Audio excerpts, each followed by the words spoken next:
While social media offers unprecedented opportunities for social interaction, information sharing, and gaining of insights, it also introduces a complex array of stressors that can impact mental well-being. The constant comparison, fear of missing out, cyberbullying, and the presentation of idealized lives can contribute to heightened levels of stress and anxiety. What is the end to it, and where do we put a stop to address these issues? Today, we have a brilliant panel to share the many aspects of this discussion. Please welcome Sakshi Mandhyan, founder Mandhyan Care, Dr. Tarun Vijay, senior consultant neurologist and former head of the department Kailash Hospital, Noida, and Archana Singhal, counselor and family therapist, founder Mindwell Counsel.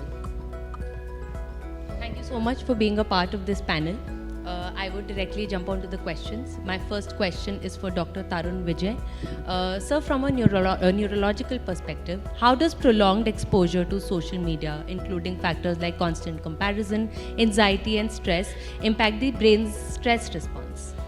Thank you for the question. Good evening, everyone. First, my disclosure, I'm not on any social media.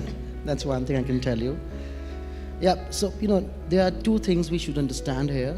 The mental aspects which the social media does do is not always bad. Yeah. It can have a good aspect and a bad aspect. The most important thing is, when we talk about the good aspect, it helps in making self-esteem go better. A sense of belonging is there in the people. On the other hand, in terms of bad aspect, we have a mental distress, the depression, the lack of self-esteem as well. Now, when we talk about the mental disorders in these things, they have a physical symptoms as well. So if a person becomes depressed, he's more fatigued, he has headaches, he has a lot of body pains, there's lack of interaction with the people, there's even lack of the functioning in the normal daily activities. So when I see the neurology perspective of it, I see a lot of physical symptoms happening because of these psychiatric symptoms, which are happening in turn because of the social media use. So I think if you see the good and the bad, they are both things together. Very important to know here is that, yes, the differentiation is also on the basis of the age. Yeah. So what we talk about, we have the millennial generation, which were born between 1981 to 1995.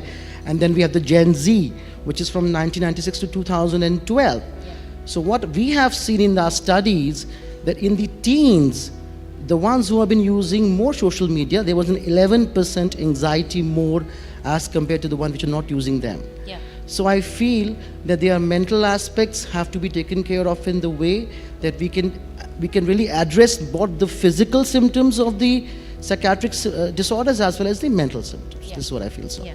Yeah. So my next question is for Sakshi. Sakshi, in what ways can social media contribute to the phenomenon of FOMO, fear of missing out, and how does this fear influence mental well-being?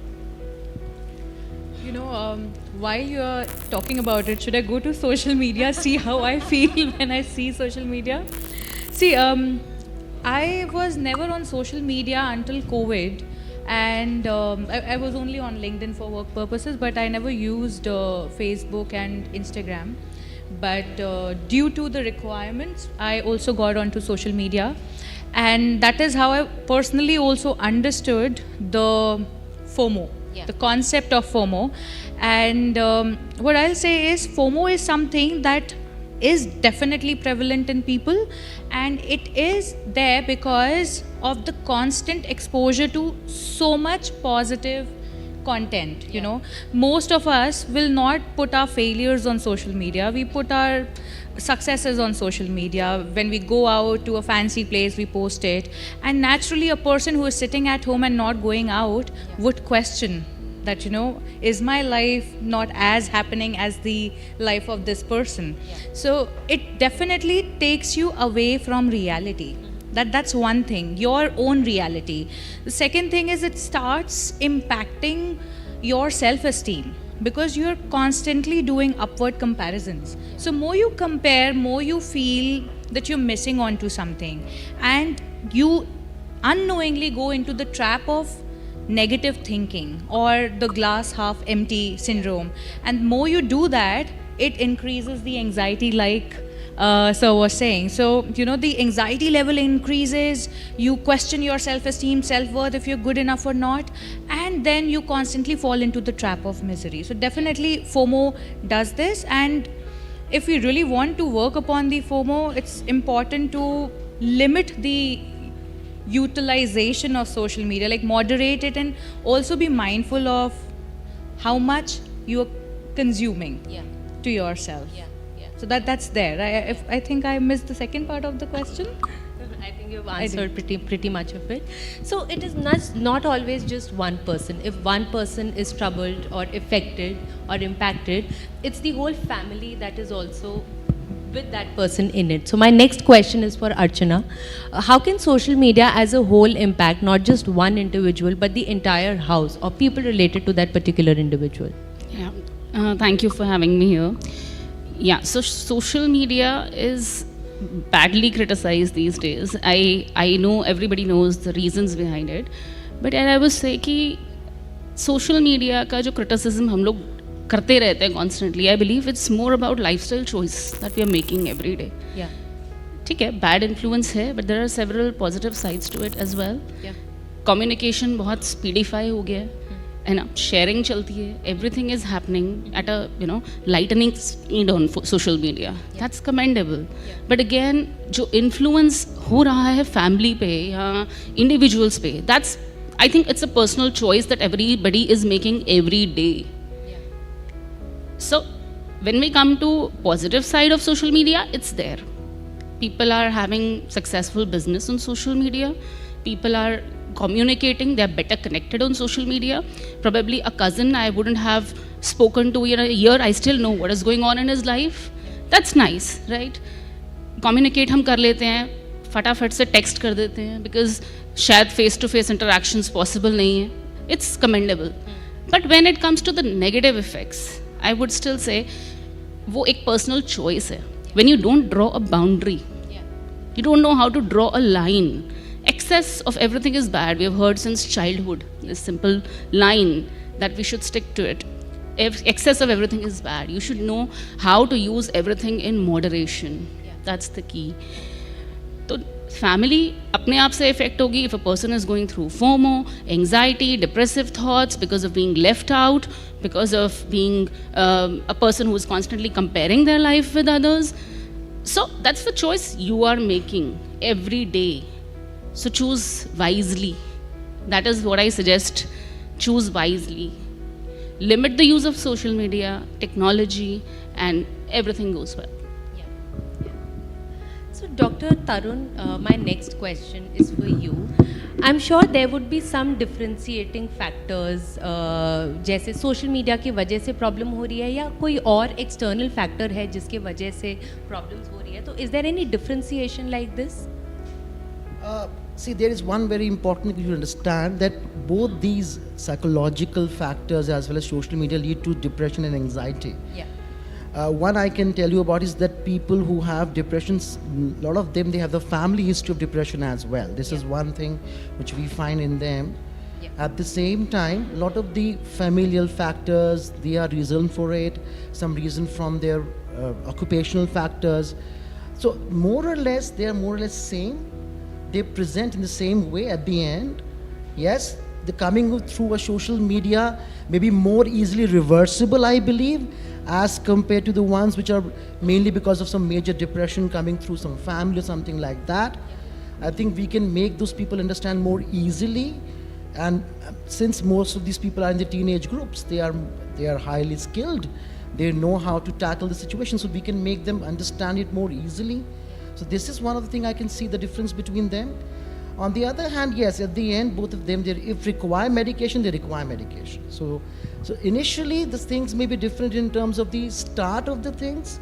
Maybe some things from the social media coming up through some more information being given on the social media. That may be the reason of depression. But otherwise, yes, more or less they stand at the same level, I believe. That is what I feel. So like Archana had said that there are positives too.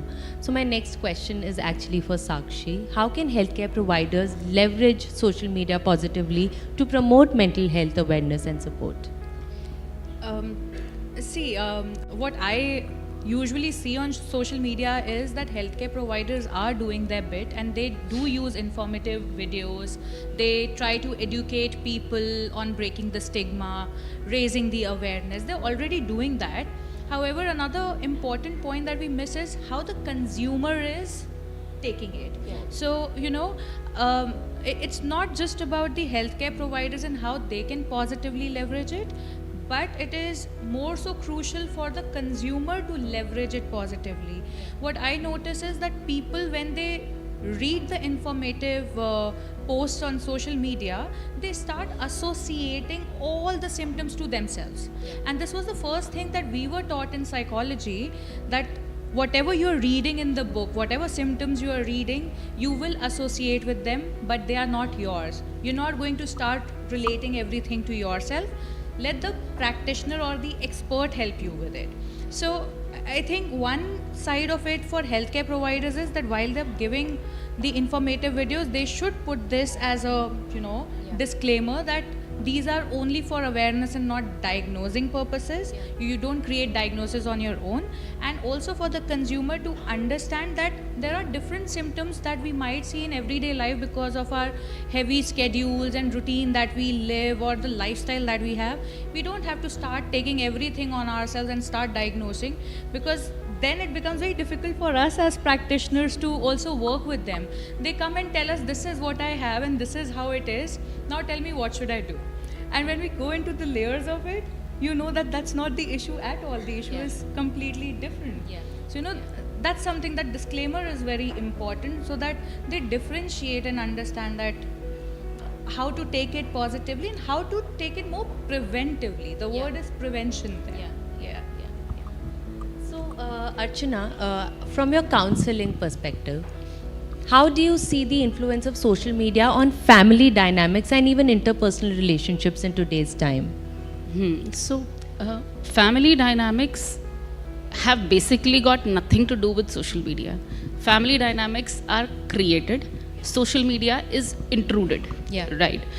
So, when we talk about family dynamics, we're majorly talking about communication patterns, the support system, the nurturing system that family is providing, or the way they are dealing with the conflicts, how they resolve the conflicts. These are the family dynamics, right? And they have basically got nothing to do with social media unless you actually intrude the social media things into your life, I would say.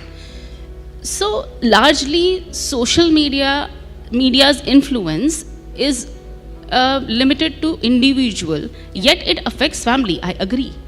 Again, I would emphasize that family dynamics can be improvised, but social media limitation has to be put individually.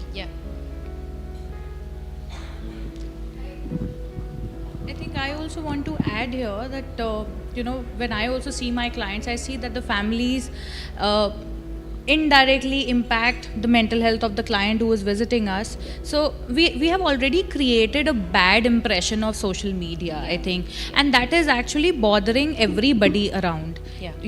If something happens to the kid or to the young adult, everything is blamed on social media. That you are on your phone. If you will stop doing that, you will feel better. Now that's the cycle that we are creating. So if at all the family can do something, it is to sit and talk, be open to communication and being receptive to the problem of the person instead of just being judgmental and putting everything on social media. This is what I have usually seen in families, that they're not very receptive. And they don't understand that mental health problems are real and they're not naturally coming from social media. They have their underlying reasons behind it. I think yes, I agree here, because the acceptance problem is what people face, and then what they do, not accepting is one thing and projecting the blame on social media is another thing. The blame shift, you see, the constant blame shift is on social media. Probably that is something that you can control, but then what about the acceptance part? You don't understand what you are bringing to the table when it comes to the mental issue concerns. So, Dr. Tarun, you would be getting cases for neurological conditions and concerns. So, how do you assess the potential impact of social media on brain development and mental well-being, particularly in young adults these days? Well, everything is on net. One thing we know about that. So I will say one thing I can always see when a teenage comes to me, or when a family comes to with a teenage having these symptoms of mental, I always tell them out one simple thing: you should have a good, healthy family media plan. Yeah. A good, healthy family media plan, which is individualized according to the need of the teenage, is very important. Social media is important for a lot of things, for a lot of information as well. So what I feel that the mental well-being can be made better if we are making the teenage understand where is the line. Ma'am said about line. I say one simple thing: there's a difference between a line and a Lakshman Rekha. Yeah. You can cross a line sometime, you cannot cross a Lakshman Rekha. Yeah. So this is what I always tell them, that you should use judiciously. It's important that you should know the time of screen. The screen on time should be limited to an amount which is required, which is necessary, and it is important as well. Because if other of his friends are using it and he's not using it, then creates another anxiety, another way of depression. So I see mental well-being can be made better with the help of interaction in a very good way, in a healthy, educated way. And yes, that's the way I think teenage can be made better. That's what I feel so. So I believe the key point over here is, how do you understand that yes, this is when you need help, and this is where we think about therapy. So Archana, my next question is for you. How do you involve family members in therapy when dealing with mental health challenges stemming from social media usage? Right. So family plays a pivotal role. I think it's the basic family unit, and whatever is happening in the family is primarily influencing how we turn up as individuals in the society, and what role we play in the society as well. If you're a productive member of the society, your family has a very important role in making you so. The environmental factors that family provides, the society also plays an important role, but majorly it's family. So when there is some problem about mental health issues that are presented to me, I always try to understand the family dynamics that are there, the kind of communication parents or the family members have amongst themselves, the kind of interactions they're having, whether the communication channel is choked or not. That is, I think, communication is the root cause for most of the issues that we have in life.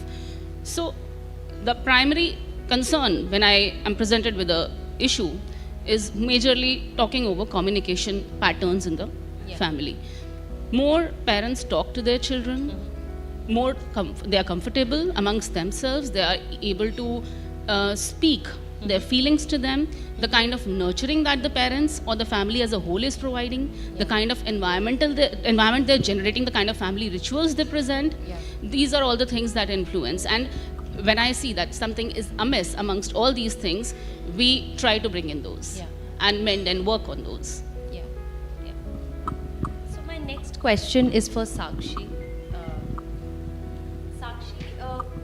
Are there any specific guidelines or any best practices as a healthcare professional should follow while addressing social media related mental health concerns? See, social media related concerns are similar to the other concerns. So there is no different guideline. The guidelines are exactly the same, that we as practitioners, whenever someone comes to us, the first thing is confidentiality. We ensure the confidentiality of the client who is coming to us, and we make sure that the person's details are not going anywhere. Second thing is neutrality. Being neutral to the situation and not bringing in your own experiences into picture. Of course, you can always motivate the person by sharing different struggle stories. However, you not using your situations there. The third thing is creating psychological safety for the person. What happens is, a lot of times we start patronizing, right? So as a practitioner, it's important to not patronize. Instead, create that psychological safety for the person, so that that person doesn't make it a big deal in his mind. Because understand, whenever someone is going through mental health issues, they're already maximizing the thoughts in their mind. They feel that everything is so hyper in their mind, and if we start patronizing, it only makes them feel worse about the condition. Yeah. So that's another thing that is supposed to be done.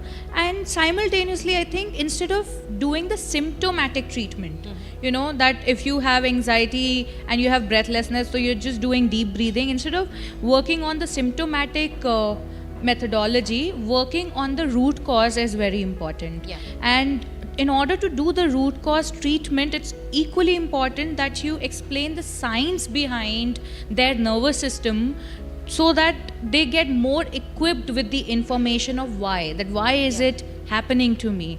And I can tell you personally as well, you know, recently I went through some issue, and somehow I kept on looking for the science behind it, but I was not getting it from my doctor, the physician that I reached out to, and the expert in the department. Yeah. And then I had to ask for it, that, you know, please give me the science, how is the system working. And just because the person assumed that I'm from this background, I would already know. I said, no, I want to hear it out. So at times, you know, also validating the person in spite of knowing that they might know everything. We must speak of the basics for the client to remember the points, because they forget when they are in the heightened arousal state of mind, right? So these are the basic things that are to be done and taken care of as a practitioner when you're dealing with social media concerns or issues. So these were some great insights by our experts, that social media usage is not bad always, and how we can limit the use of it, or how we can make the best use of it. So thank you so much, our esteemed panelists, for being here with us and sharing your Thank insights. you, Vani. Vani, I still want to say so one much. more thing, and that is about the information overload. I think we haven't touched based upon that, but while you're consuming whatever you're consuming from any internet platform, just ensure that you don't reach the level of information overload, because when you consume too much, it leads to overload, and when it leads to overload, you become problem focused and not solution focused. You keep on repeating the problems in your mind. So just be wary of the information overload. Yeah, that's a very nice point that you've raised. Information overload must be avoided, and micro breaks should be practiced regularly. Taking a break of technology is so important. People don't realize it because of the work styles they've adopted, because of the COVID thing that happened. So everybody's sticking to their desktops or maybe laptops or gadgets, whatever they're having. So taking micro breaks, I think, can help a lot, which people certainly don't realize, but yes, must be popularized by us, or maybe all in general. Thank you so much.